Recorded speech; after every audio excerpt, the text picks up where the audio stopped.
उद्धव ठाकरे यांची बॅग तपासली मात्र निवडणूक आयोगाने स्पष्टीकरण दिले की वेळ पडली तर अमित शहा असेल नड्डा असेल त्यांच्या हेलिकॉप्टर एक लक्षात घेतलं पाहिजे की निवडणूक आयोग आणि त्यांचे लोक ह्यांच्यावर विश्वास ठेवावा अशी परिस्थिती गेल्या 5-10 वर्षात आम्ही पाहिलेली नाही.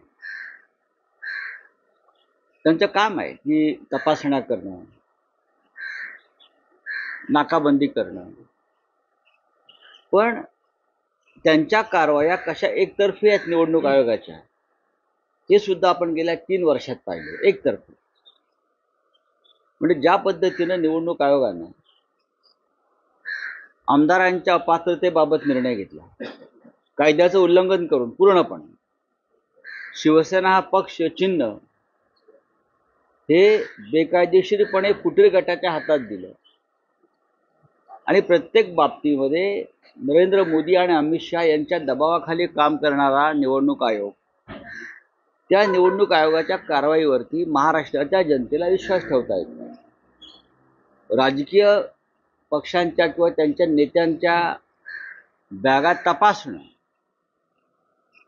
निवडणूक काळामध्ये हे काही चुकीचं असं आम्ही मानत नाही, पण एक साधा सेन्स आहे की जे पैशाचं वाटप किंवा आदान प्रदान होतं ते का उद्धव ठाकरे यांच्यासारखे नेते आपल्या बॅगातून नेतात का?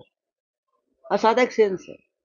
खरं म्हणजे लोकसभा निवडणुकीमध्ये एकनाथ शिंदेने कशा प्रकारे बॅगा आपल्या हेलिकॉप्टरमधून ते वाहत होते हे आम्ही दाखवलं आहे, त्यावर कारवाई नाही.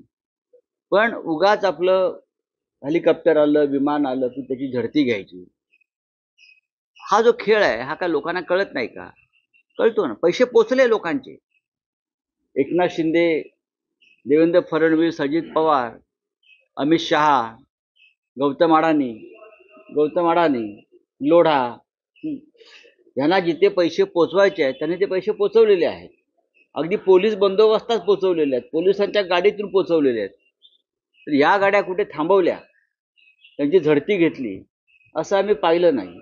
हे जे आता म्हणतायत प्रसंगी आम्ही अमित शहाची गाडी तपासू, गृहमंत्र्यांची आपल्या किंवा प्रधानमंत्र्यांची, करून दाखवा. गडकरींच्या गाडी तपासली नाही, आता हे दाखवायला करतात सगळं. हा सगळा खेळ आहे, हे सगळं चुकीचं आहे.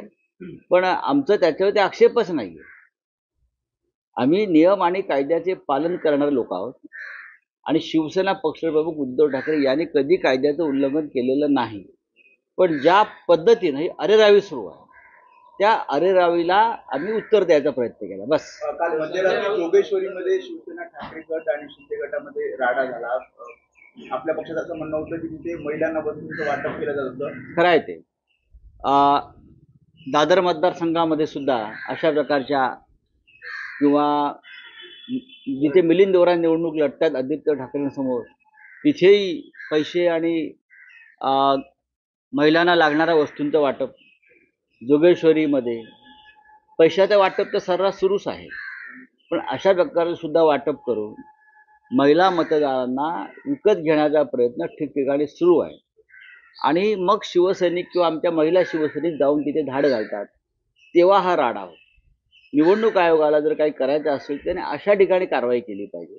पण निवडणूक आयोग अशा प्रकारची कारवाई कधी करणार? आता सरकार आणि सत्ता आणि पोलीस त्यांचे आहेत. पोलिसांनी लक्षात ठेवलं पाहिजे 1 महिन्यानंतर या राज्यात सत्ता बदल होणार आहे.